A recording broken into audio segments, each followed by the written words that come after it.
हाँ भाई आ जाएं।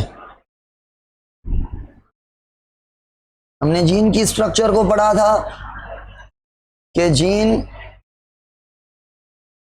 क्या है, कहां से कहां तक जीन के पार्ट्स हैं।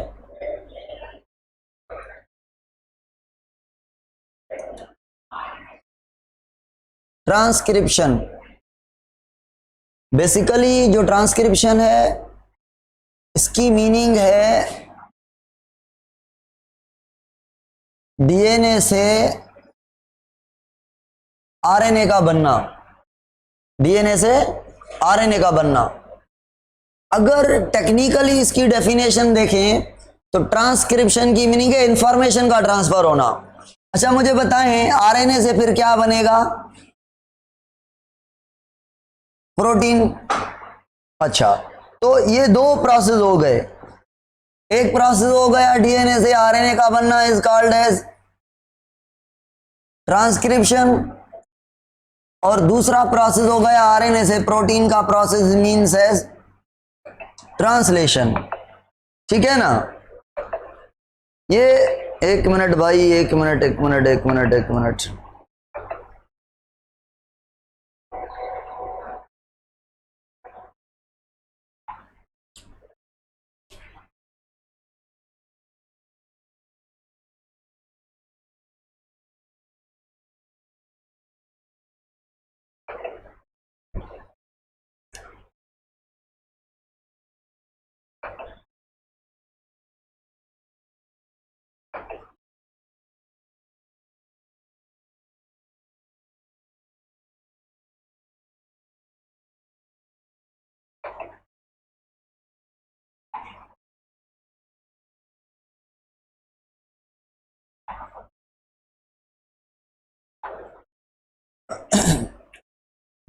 बड़े तेजी से मैसेजेस आ रहे थे। हाँ भाई, भूमिका, भूमिका and Kanishka, Bhumika and where is Kanishka? Here is Kanishka, the setting, enable waiting room. Okay. There's no people will wait now in the waiting room.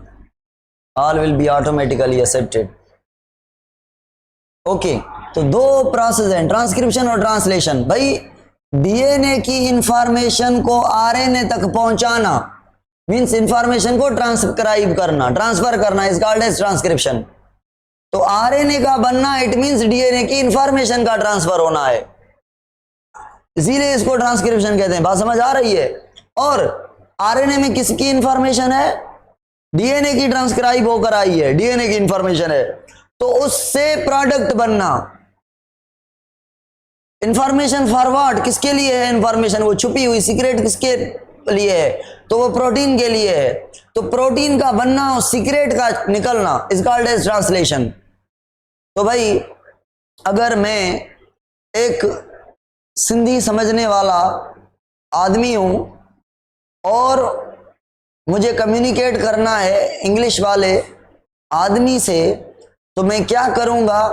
English वाले की मजबूरन समझूंगा या कोई आसानी के लिए ट्रांसलेटर रखूंगा? बीच वाला ट्रांसलेटर रखूंगा जो उसकी सुनेगा, मुझे बताएगा सर ये इंग्लिश में ना कह रहा है आपको, आपका नाम क्या है? फिर मैं उसको कहूंगा मुझे मेरा नाम अयाज है, तो फिर वो उसको कहेगा हिज नेम इज अयाज, फिर वो ऐसा। तो ट्रांसलेटर का काम क्या है? क्या है काम? उसकी इंफॉर्मेशन उस तक पहुंचाना। जो वो बोल रहा था इंग्लिश वो मुझे समझ नहीं आ रही थी, तो मैं हूं थर्ड, मुझे समझाने के लिए बीच वाला है। तो बीच वाला जो है वो आरएनए है, और जो अंग्रेजी बोलने वाला है वो, तो इंफॉर्मेशन इसकी इसके पास गई, इसने मुझे इंफॉर्मेशन खोल के दी, भाई ये पूछ रहा है। ठीक है? तो आरएनए डीएनए की इंफॉर्मेशन को एक्सपोज करता है, ट्रांसलेट करता है, और डीएनए आरएनए को बताता है, यानी अपनी इंफॉर्मेशन उसके पास भेजता है। ट्रांसक्राइब, बातें भेजे में जा रही हैं। ये बेसिक कॉन्सेप्ट्स हैं, रिगार्डिंग ट्रांसक्रिप्शन एंड ट्रांसलेशन। दो स्टेप हैं, एक ट्रांसक्रिप्शन और दूसरा ट्रांसलेशन। अब स्टार्ट करते हैं ट्रांसक्रिप्शन को। भाई ट्रांसक्रिप्शन के लिए हमें एक डीएनए चाहिए, उसके पहले ट्रांसक्रिप्शन करने के लिए एक एंजाइम होता है जिसका नाम है आरएनए पॉलीमरेज। ये आरएनए पॉलीमरेज क्या करता है, जहां पे प्रोमोटर होता है, मैंने कल प्रोमोटर के बारे में कल आपको पढ़ाया है मैंने कि प्रोमोटर पर जाके बैठता है। ये भाई आपके पास डीएनए है, ये आपके पास क्या है, डीएनए है, ठीक है। ये स्ट्रैंड है कौन सी, 3 to 5 सपोज कर लें ये स्ट्रैंड है आपकी, ठीक है। और ये जो स्ट्रैंड है वो ऊपर वाली 5 to 3 है। चलो ये कोई भी स्ट्रैंड मैं नहीं कर रहा कि 3 to 5 है, वो बाद में मैं समझाऊंगा कि क्या है। ये दो डीएनए के स्ट्रैंड है। अब यहाँ पे ना, यहाँ पे ये जो रीजन है ये वाला, यहाँ से यहाँ तक प्रोमोटर का रीजन है और यहाँ से आगे यहाँ तक ये स्ट्रक्चरल पार्ट है, कल मैंने पढ़ाया है, जहाँ से प्रोटीन बनेगी। और ये जो है यहाँ से यहाँ तक टर्मिनेटर, ये T stand for terminator region, S stand for ये स्ट्रक्चरल रीजन और ये P stand for promoter region. याद है भाई। अब आरएनए पॉलीमरेज जो एंजाइम है, जो आरएनए पॉलीमरेज है वो एक होलो एंजाइम है।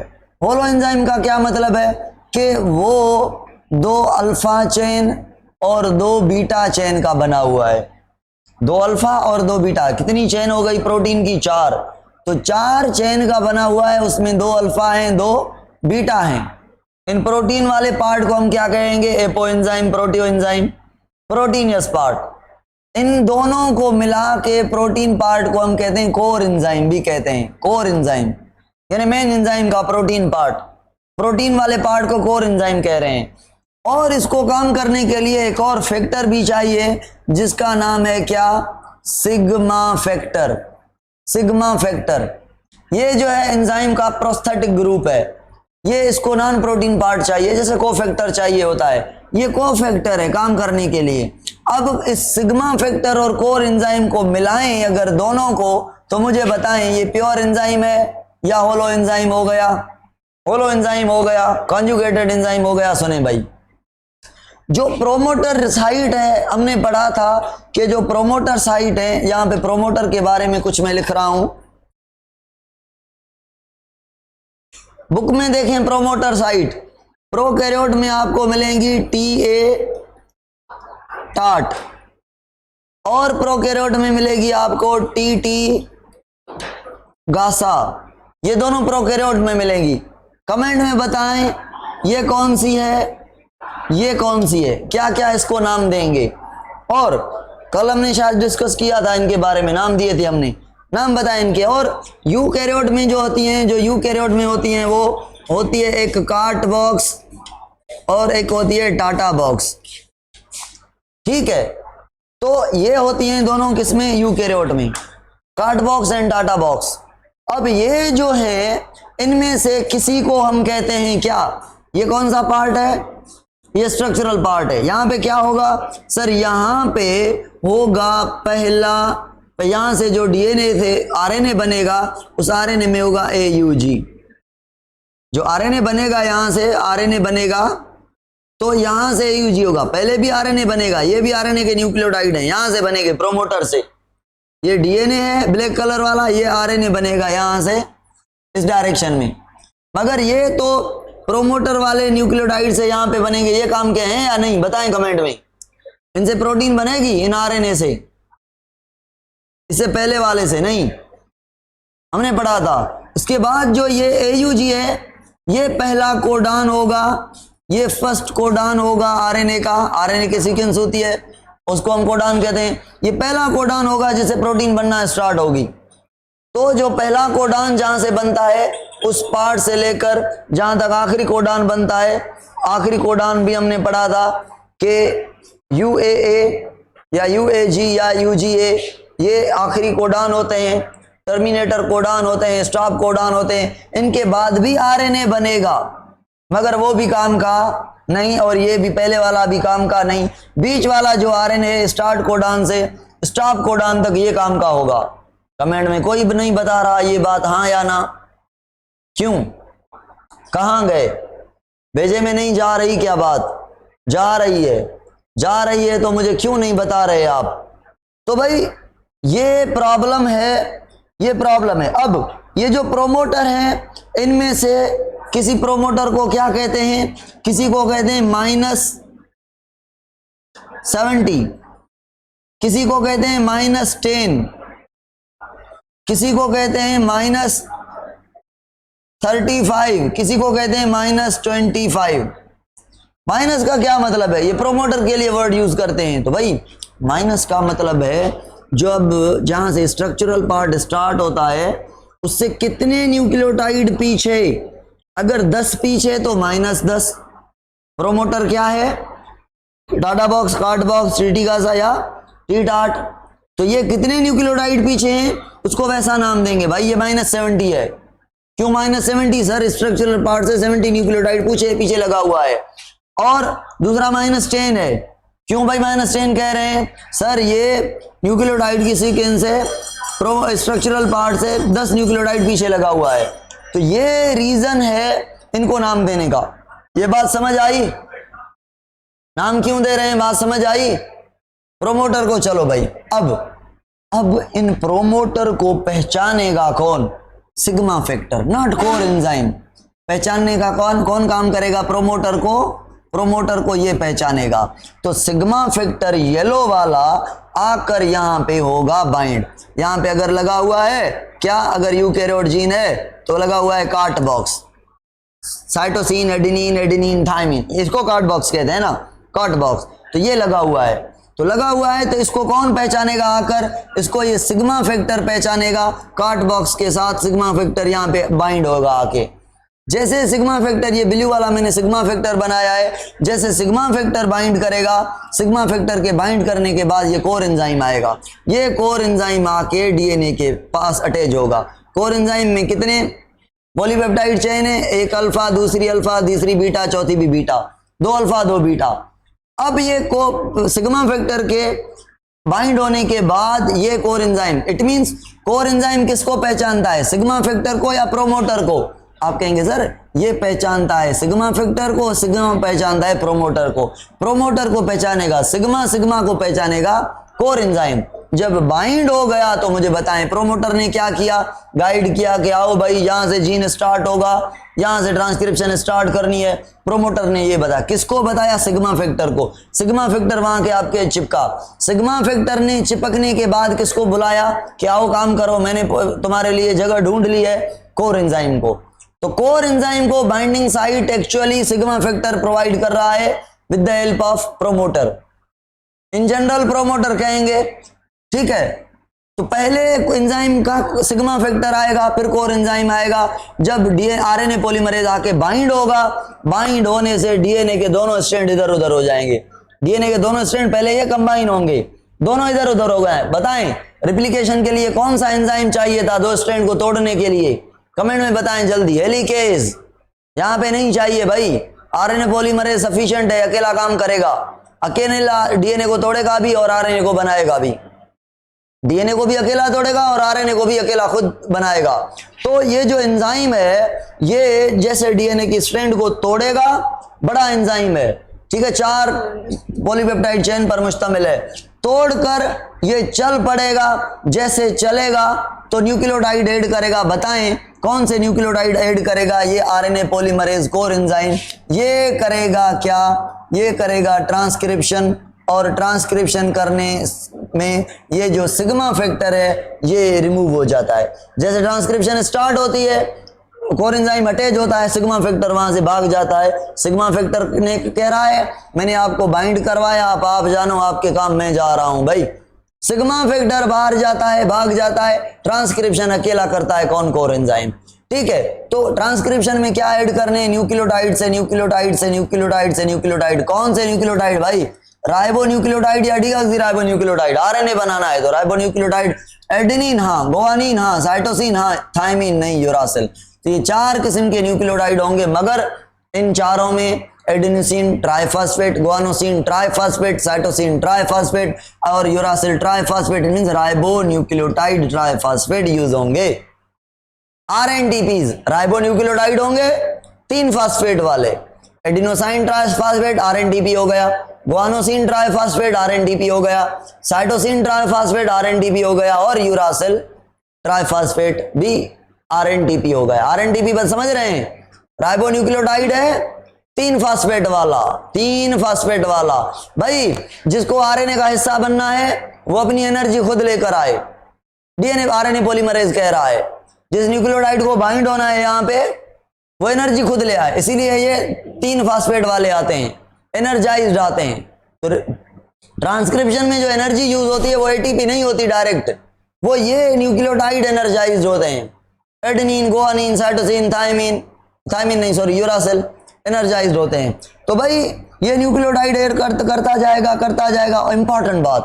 इंपॉर्टेंट बात ये कि इस एंजाइम को ट्रांसक्रिप्शन करने के लिए सुने प्रोमोटर चाहिए, सॉरी प्राइमर चाहिए, प्राइमर नहीं, प्राइमर इसने यूज नहीं किया। DNA पॉलीमरेज की तरह अंधा नहीं है, और DNA पॉलीमरेज की तरह इसको DNA पॉलीमरेज की तरह ये डिसकंटिन्यूअस काम नहीं करता, ये वो दोनों काम करता है, कंटिन्यूअस भी डिसकंटिन्यूअस भी। DNA पॉलीमरेज लीडिंग पर कंटिन्यूअस, लैगिंग पर discontinuous, to the fork continuous, away from the fork discontinuous. मगर ये कौन सा काम करेगा, ये ऑलवेज कंटिन्यूअस काम करेगा, और काम करेगा 5 प्राइम से 3 प्राइम तक। आप कहेंगे सर DNA पॉलीमरेज का भी यही डायरेक्शन है, 5 to 3 काम करना, 5 से स्टार्ट करता है 3 की ओर, यानी जो पहला न्यूक्लियोटाइड ऐड करेगा वो कौन सा होगा, वो कौन सा होगा, पहला जो न्यूक्लियोटाइड ऐड करेगा वो आप कहेंगे सर ऐसा होगा, nucleotide carbon 1, carbon 2, carbon 3, carbon 4, carbon 5 वाला, इसके तीसरे पर दूसरा, तीसरे दूसरा ऐसे अटैच करेगा, जो लास्ट होगा उसका तीसरा कार्बन बचेगा। जहां से RNA बनाना स्टार्ट करेगा वहां पे 5 प्राइम होगा, जहां पे खत्म करेगा वहां पे 3 प्राइम होगा। DNA की यही बात थी। हाँ फर्क है, ट्रांसक्रिप्शन एक स्ट्रैंड पर होगी और रिप्लिकेशन दोनों स्ट्रैंड पर हो रही थी। सेमी कंजर्वेटिव एक स्ट्रैंड से दूसरी से भी दूसरी, एक DNA से 2 बनेंगे, यहाँ पे एक DNA से 1 RNA बनेगा ट्रांसक्रिप्शन में। समझ आ रही है बात? तो भाई ट्रांसक्रिप्शन जो है वो DNA पॉलीमरेज की तरह कैसे है, ये RNA पॉलीमरेज एंजाइम की डायरेक्शन उसी का ही है, और ये जो है कंटिन्यूस काम करता है, कंटिन्यूस काम करता है। DNA को खोलता जाता है, ना हेलिकेज की जरूरत है, ना गायरेज की जरूरत है, ना इसे किसी और एंजाइम की जरूरत, अकेला काम करता है, सफिशिएंट है। अब बताएं, जहां से ट्रांसक्रिप्शन बबल निकले तो क्या कहेंगे, जहां से ट्रांसक्रिप्शन बबल निकले तो क्या कहेंगे, क्या हुआ है ट्रांसक्रिप्शन की, ये क्या है, इनिशिएशन हो रही है। अब आप कमेंट में बताएं इनिशिएशन में क्या क्या आ जाएंगे। आप कहेंगे सर प्रोमोटर का एक्सपोज होना, सिग्मा फैक्टर का बाइंड होना, RNA पॉलीमरेज का उसके साथ बाइंड होना, ये इनिशिएशन है, ये इनिशिएशन है। इसके बाद रॉ मटेरियल चाहिए, ये इनिशिएशन है। जैसे न्यूक्लियोटाइड लगते जाएंगे ये इलॉन्गेशन है। कैसे पता चलेगा कि इलॉन्गेशन इस डायरेक्शन में हो रही है, ट्रांसक्रिप्शन बबल को देखेंगे। जिस डायरेक्शन में ट्रांसक्रिप्शन बबल जा रही है इट मींस RNA इस डायरेक्शन में बनता जा रहा है। क्यों ट्रांसक्रिप्शन बबल? क्योंकि भाई RNA पॉलीमरेज DNA को खोलता जाएगा और मूव करता जाएगा, एक स्ट्रैंड पर मूव करेगा, दूसरी को खोलता जाएगा, दूसरी खुलती जाएगी। इसे 2 स्ट्रैंड है ना, DNA एक पर काम करेगा तो दूसरी खुलती जाएगी, एक स्ट्रैंड खुलती जाएगी, एक के ऊपर एक RNA की स्ट्रैंड बनाता जाएगा हमारा एंजाइम RNA पॉलीमरेज। ब्रेक में क्लास वर्तवा छो तो 5 क्लास हैं, गुलाम रसूल ना है, एक क्लास बस 5 मिनट ॾियो मांखे।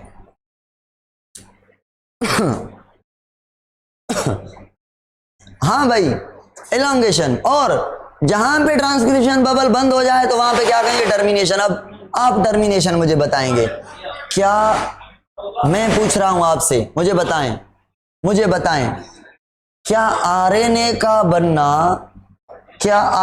का बनना स्टॉप कोडॉन तक खत्म हो जाएगा या RNA आगे भी बनेगा, आगे भी बनेगा।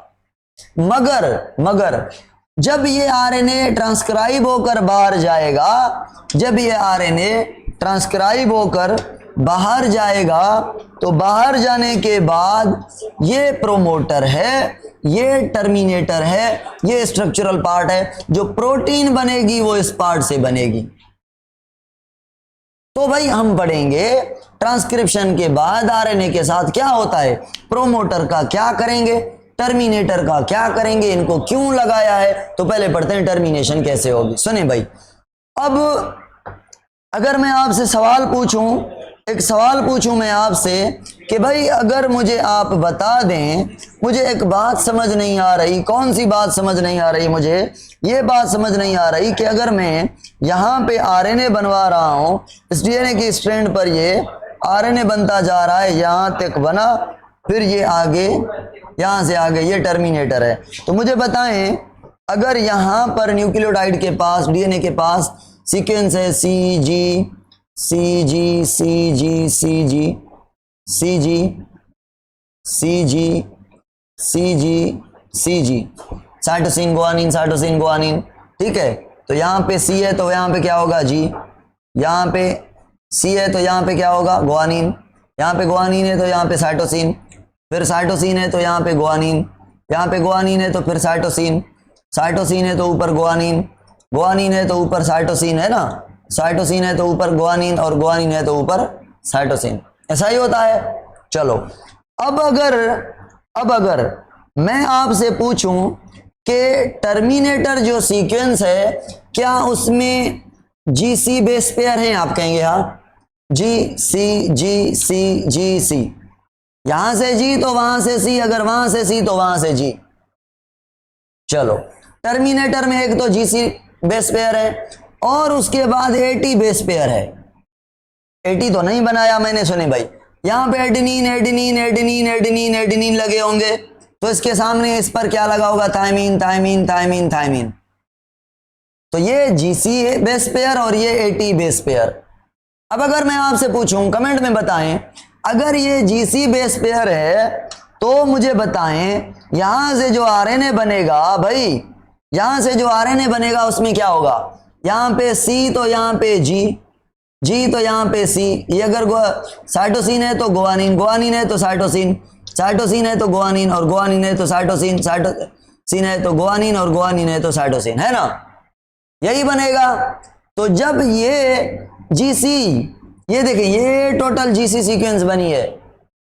अब अगर ये जीसी बने, क्या ऐसा हो सकता है, क्या ऐसा हो सकता है, कमेंट में बताएं मुझे कि ये साइटोसिन इसके साथ गुआनिन के साथ बाइंड कर रहे, ऐसे यहां पे गुआनिन है, यहां पे साइटोसिन एक दूसरे को अट्रैक्ट करें, फिर ये गुआनिन इस साइटोसिन के साथ, ये साइटोसिन इस गुआनिन के साथ, ये गुआनिन इस साइटोसिन के साथ बन सकते हैं ना। तो ये आपस में बाउंड करके ऐसे पिन बना देंगे। तो ये जो जीसी बेस पेयर है ये हेयर पिन बनाते हैं। ये क्या बनाते हैं, हेयर पिन, जिसको हम कहते हैं जीसी हेयर पिन। जीसी क्यों काम किया है, क्योंकि ये ऐसी सीक्वेंस है जब ये यहाँ पे जब बनेगा तो ये हेयर पिन की जगह, हेयर पिन की तरह ऐसे यहाँ से आरएनए फोल्ड कर जाएगा। बाकी आरएनए ऐसे होगा, ये वाला सीधा होगा, यहां से ये जो सीक्वेंस है ये ऐसे फोल्ड कर जाएगी और इस फोल्ड में हम देखेंगे क्या, जीसी कॉम्बिनेशन होगी, ठीक है, ठीक सर, जीसी। तो जीसी हेयर पिन बनी, हेयर पिन जो लगाते हैं उसके जैसी, वही नहीं है, उसके जैसी है। इसके बाद क्या है, एटी। तो आगे जो आरएनए बनेगा मुझे कमेंट में तो बताएं क्या बनेगा, ए के सामने यू, ए के सामने यू, ए के सामने यू, ए के सामने यू, ए के सामने यू, है ना, यू। तो हेयर पिन के बाद जो आरएनए होगा वो कौन सा होगा, यू। अब अगर डीएनए आरएनए पॉलीमरेज की बात करूं, एक स्ट्रैंड पर जा रहा है और काम कर रहा है, कौन सा काम कर रहा है, न्यूक्लियोटाइड को लेकर न्यूक्लियोटाइड से जोड़ रहा है, जैसे डीएनए पॉलीमरेज जोड़ता है वैसे ही। अगर अंदर से ये आरएनए पॉलीमरेज के ऊपर काम कर रहा है, अंदर से कोई इसको डिस्टरबेंस करें, कोई पिन लगाएं, इसको कोई फोर्स करें, तो ये एंजाइम स्ट्रैंड से गिर जाएगा, भटक जाएगा, इधर उधर हो जाएगा। या उस पॉइंट से इधर उधर होगा, काम नहीं कर सकेगा। तो हेयर पिन क्या करती है, बेसिकली जो हेयर पिन है वो एंजाइम को काम करने में डिस्टरबेंस पैदा करती है। ये हेयर पिन जैसे बाउंड करती जाएगी तो एंजाइम इसके ऊपर होगा ना भाई, पॉलीमर आरएनए पॉलीमरेज इसके ऊपर होगा, काम करता है। यहां से स्टार्ट किया इसने, ये काम करता जा रहा है, कौन से डायरेक्शन में, 5 to 3 डायरेक्शन में काम करता जा रहा है, 5 to 3। इट मींस ये क्या है, ये 5 to 3 है, वो 5 to 3 बन रही है, ठीक है। तो काम करता जा रहा है। तो ये हेयर पिन जब बनेगी, कहां पे बनेगी, एंजाइम के अंदर बनेगी, तो उसको डिस्टर्ब करेगी। एंजाइम ऐसे ऊपर आएगा, अपनी जगह से, पॉइंट ऑफ फंक्शन से इधर उधर होगा, इधर डिस्टर्बेंस होगी, तो डिस्टर्बेंस एंजाइम काम नहीं कर सकेगा। ये पॉली यू जो टेल है, ये यू जो सीक्वेंस है, ये वीक न्यूक्लियोटाइड यहां से या कहीं से भी आरएनए टूट जाएगा, ठीक है, टूट जाएगा। ये आरएनए जो है बन रहा था, ये निकल जाएगा। अब इस यू से टूटे, इससे टूटे या उससे टूटे, कहीं से भी टूटेगा, आरएनए कैसा बनेगा भाई, आरएनए ऐसा बनेगा जिसमें प्रोमोटर सीक्वेंस होगी, ठीक है, प्रोमोटर सीक्वेंस होगी, फिर जो है इसमें स्ट्रक्चरल सीक्वेंस होगी, फिर इसमें जो है वो टर्मिनेटर सीक्वेंस होगी। टर्मिनेटर में आपका जीसी हेयर पिन भी आ गया और पॉली यू भी आ गया। प्रोमोटर में आपका टीटी गासा से बनी हुई कुछ चीजें होंगी। ये आरएनए कल पढ़ेंगे कि इसको क्या करेंगे, ठीक है, कल पढ़ेंगे कि इस आरएनए को क्या कहेंगे। कल इस सारे टॉपिक को सिंपल वे में रिपीट करेंगे, रिपीट करने के बाद आगे चलेंगे इंशाल्लाह। आज के लिए इतना काफी है बस।